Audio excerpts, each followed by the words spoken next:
fourth episode of The Weekly Pleb. I'm Douglas Rieger and I'm your host. It is finally 2021, so everything is better now, right? Well, vaccines are being distributed even though COVID is rampant right now. Orange men are leaving the White House, and old turtles are going to inevitably leave the Senate. So, it's looking pretty good so far, in my opinion.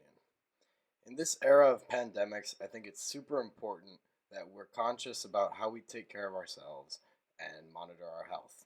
So, this week I decided to sit down with a pre med student from the University of Arizona and discuss some major advancements in the field of medicine, the future of surgery, fighting diseases with lasers, and more. I kept this interview a bit briefer than previous episodes, but please comment down below whether you prefer longer form interviews. I'd love to hear from you guys, so don't forget to subscribe on YouTube and follow us on Twitter or Instagram. So without further ado, let's get right into the interview. Our guest expert this week is pre-med student from University of Arizona, Andrew Johnson. How are you, Andrew? I'm doing well. How are you, Doug? I'm doing pretty fantastic. How's school going? Well, seeing as we're not in school, Doug, it's going pretty well. I'm not looking forward to this upcoming semester, but gonna roll with the punches. You had a good break? So I had an awesome break. You had a good Actually, break? no, I got COVID, so that was one thing that put a damper on my break. But other than that, it was fine. So what have you been studying lately at the University of Arizona? So I'm majoring in physiology and I'm minoring in biochem. So, I'm learning a lot about the human body on a molecular level. And, I think it's just important that we all know how our body functions. It's a very important part of life. I mean, without conscious mind, without a body that works, what even is this, So, I love the subject that I'm majoring in. And, right now we're focused on modern medical technology, but it kind of took me to go above and beyond to kind of research what's coming up for the future, and it looks very promising. I mean, we have innovation that's progressing at an exponential rate, as you may know, with the machinery and everything. But yeah, it's very exciting. Well, one thing that stood out to me about what they've been doing, honestly, for a couple decades already, but what is going to be even bigger in the future is the way that they can direct certain kinds of light in order to have, for example, cancerous tumors appear fluorescent and things like that. So you can more easily see what you're doing when you're doing surgery. Yeah. Tell me a bit about the color-coded surgery, stuff like that. Oh yeah, no. So it'll be easier to talk about that if we first talk about, how surgery was performed earlier in time. I mean, because they didn't have lights, they relied heavily on the sun. So you'll see a bunch of pictures of actually operating rooms on the top of roofs with big openings to let sunlight in. But yeah, no, you're 100% correct. Actually, in 2004, Dr. Chen, by the name, developed a molecule that can be used to actually tag tumors. It's a 3-part molecule, right? So you have your polycation, positively charged, right? Your polyanion, which is negatively charged, and then attached to the polycation, you have the fluorescent dye, right? And then bridging the polycation and the polyanion, you have a breakable area. And by breakable, it basically means that it can only be broken by proteases that are secreted by tumors. So are you familiar with protease? No clue whatsoever. So basically, it's just an enzyme that breaks down proteins. Okay. So what they'll do is they inject it into the patient's vein, right? And as it's pumped throughout your body, it goes to your heart. It's pumped throughout your body, and as tissues absorb it, tissue that is not cancerous or dividing rapidly is unable to break that molecule. So the fluorescent dye is not activated and it won't be tagged. But when it reaches a tumor, right? The tumor's secreting the proteases, the enzymes, to actually activate that fluorescent dye. And once it breaks that linkage between the polycation and the polyanion, that polycation with the fluorescent dye will migrate to the tumor and basically attach to it. And what you'll see is under UV light, you can actually see the fluorescence, and that's a big medical breakthrough because when doctors perform surgery, they often have to rely on the pathology lab, right? So they go in, they cut out the tumor, and they think they have everything. You can't really, if you open up a human body, it's very hard to tell what tissue is cancerous and what tissue is not cancerous. So they have to send it to the pathology lab and they have to say, okay, this is good, this is not good, you need to take some more out here, blah, blah, blah. And so with this dye, if the tumor is tagged and you can see exactly where the tumor is and you can see how far to go, because usually in surgeries, like with cancer on a kidney, there's a general rule of thumb that you have to go about 2 millimeters deep into the kidney if it's a surface tumor, right? But that's just an estimation. You don't know how deep the tumor is or if it's going to come back. So with this dye, you can actually clear out the entire tumor and know for sure that it's gone. So yeah, it's very promising. They still have to make a few adjustments to it, but yeah, it's looking very, very, very good as of right now. So yeah. Right now, as all I've heard of with this color coded surgery is mostly for tumors, right? Hmm. But I'm sure Hmm. eventually it'll just get more advanced and we'll be able to shine a fluorescent light on anything we want to, right? Oh yeah, no. And just to clarify, the molecule is not an enzyme. What cuts it is an enzyme. But you are 100% correct. I think they're already using it to identify nerves, which is a huge, huge thing. And I mean, if you sever a nerve, that person may experience loss of feeling, loss of movement. It's very important during surgery. So yeah, no, they I think they figured out how to identify just nerves, which is a big breakthrough as well. So yeah, just wait. We just got to wait a little bit more, and it'll actually be used in surgery because they need the light, they need instruments to actually see the dye. But Yeah. yeah. So I don't know if this is the same kind of technology or what, but what are they doing with lasers to try and fix AIDS and Oh, okay. HIV? Okay, yeah, no. So when you let's say you have a headache, right?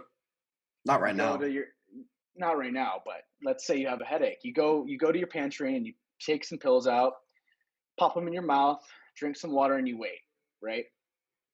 Now, pills get the job done most of the time, right? I mean, depending on your illness and what you're taking and the dosage, but if it's correctly dosed and you take the right amount, it's going to work. But what people don't realize is as it circulates through your body, it's becoming more diluted, right?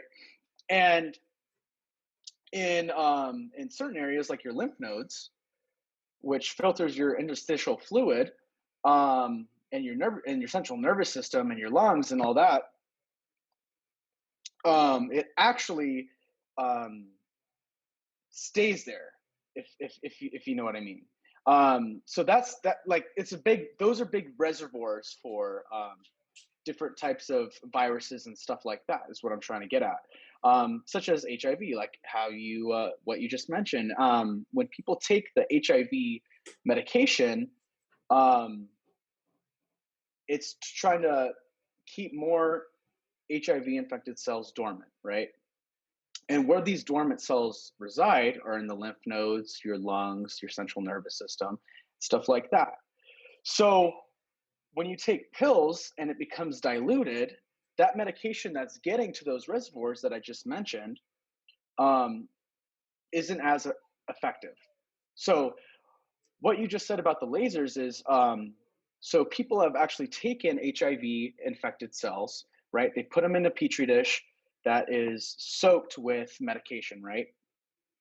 And they take a laser, and the laser makes a hole in the cell membrane of the cell and allows medication to go in instantaneously no dilution. So you maximize that effect of the medication. And I mean, it's working obviously in petri dishes, but how do you get that to work in the human body?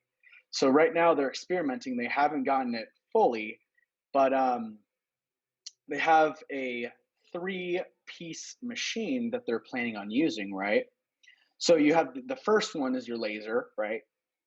Which is going to make the holes in the cells for the medication to enter. And then you have a camera because you got to see what you're doing, right? And then the third one is a sprinkler, right? So what the sprinkler does is it's going to saturate outside of the cell with um, medication that's not diluted. So, so I mean, using this method, we would get the maximized intended use of that medication and the maximized effect of that medication, but we still have a long way to go with that. I mean, petri dish is way different than inside your body. So When I think of curing anything with lasers, I think of Darth Vader on his table with all the arms coming in and oh yeah. fixing them up for all sorts of different things. How many decades away do you think are we from having operating rooms with no people, or do you think that's ever going to be a thing at all? See, the one thing is, I mean, we may never know until it happens. You know, I mean, we're already seeing automation with cars and with assembly lines and stuff like that. Um, and we already do have robots in the operating room, right? But they still have to be controlled by humans. I mean, it's hard for a conscious mind to comprehend, but you know, when something goes wrong, we think as humans that you need human thinking to solve the problem. The numbers in a computer is not always going to figure that out, but we don't know how advanced computers could get. So that's a very good question. I mean, no one may know right now, but we're definitely hitting a curve in innovation. So exciting, maybe. Scary, yes, because you know who knows what may happen if something goes wrong. We could see more fatalities, but it could also be more efficient.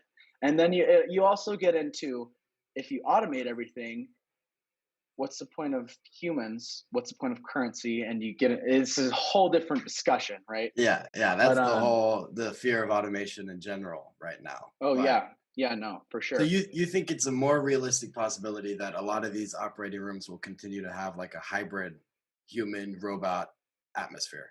You always Oh, need someone at least overlooking. absolutely. I mean, I was actually just shadowing a doctor a couple of weeks ago, and I watched him perform a Da Vinci surgery. And everyone in the room was saying, you know, this is the future of medicine. This is what most of the new surgeons are going to be using. But you also have, as with anything that's becoming automated, you have, or machine driven rather, you have the older people that want to cling to, you know, how they were taught, and this is, I think this gives the better results because it's hands on, blah blah blah.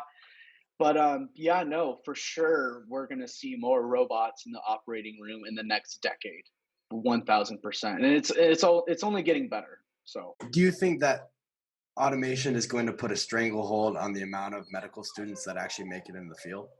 mm, I believe so. Yes. I mean, automation meaning, you know, there's no human involvement. 1000%. I mean, you're gonna need people to overlook the machines and everything.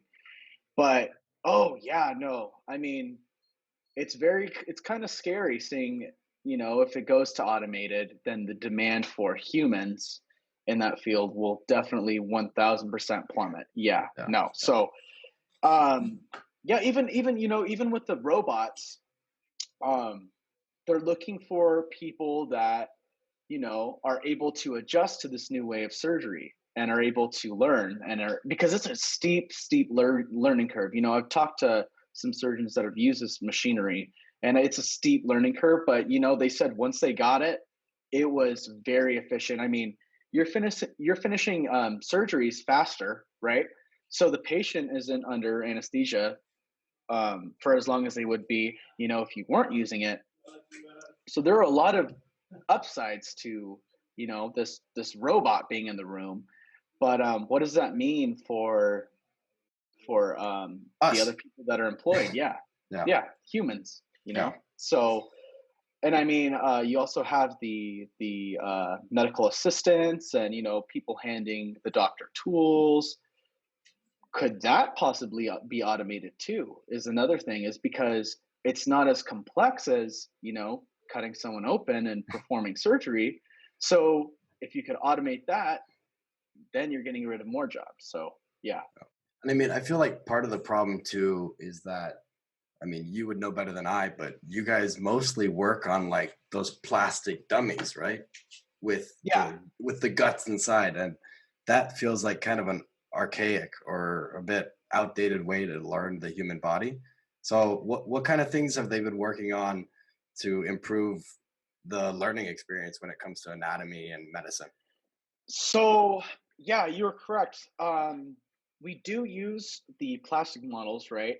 Everything's color coded, but when you go to cut someone open, it's very, very difficult to tell, what everything is. I mean, everything's covered in blood, everything's red. But so And people aren't typically, made of plastic, right? yeah, exactly. No, 1000%. So typically, like in med school, I don't think they do it at the universities, but they'll use a cadaver human model, right? It's someone who donated their body to science, and they can cut them open and go in, but that's very expensive. You got to have all the tools for it. You got to prepare the whole day. It could take hours. So, there was this virtual dissection table that was actually made by some professor at Stanford, and it's a life size. I mean, it looks like if you took an iPad and you blew it up life size into an average human body, right? So it's rectangular, right? Lengthwise, human body, average human body, widthwise, average human body, and you pull it up, and it's a human laying down, right? And what you can do is you can make longitudinal slices or cross section slices, and you can actually see all the organs and the slicing of the different structures of the body. It's very, very cool. I encourage all the viewers to go check it out. I mean, it's called the anatomage, and yeah, no, it's one of the biggest breakthroughs, because you need people to learn, but if you don't have the materials to learn, what are you going to do? So these are um, these are pieces of technology that can be put into schools, and you don't have to go looking for a body. You can still learn the same. It may be different because it's not an actual physical human in front of you, but you're the purpose of dissection is to learn um, the different structures, the anatomy specifically. You're not really going into that much physiology. So if you just want to see the structures, um, this virtual dissection table would be perfect. And I encourage all you guys to look at it, because it will probably be put in med schools and universities here in the very near future. So yeah, That's really very cool. cool. Yeah. Oh yeah. So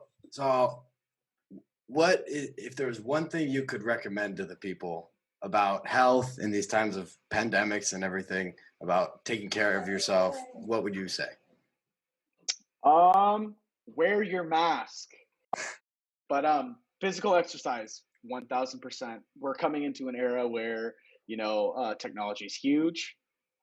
People aren't going outside as much, and it does have dire effects on your health. So I encourage everyone to go out, even in the pandemic. Go out for a run. Keep that immune system healthy, because in the event that you do become infected, you want your body to be as strong as it can. So yeah, physical activity every day. If you can't go every day, do as much as you can, and I promise you'll feel way better. You can start your day earlier, and it just makes you feel 10 times better. So that's what I'm giving the viewers: physical Awesome. exercise. Well, thank you for coming on, Andrew. It was awesome talking to you real quick. Oh yeah, no, great to be here. Yeah, hopefully we can come on again. Yeah.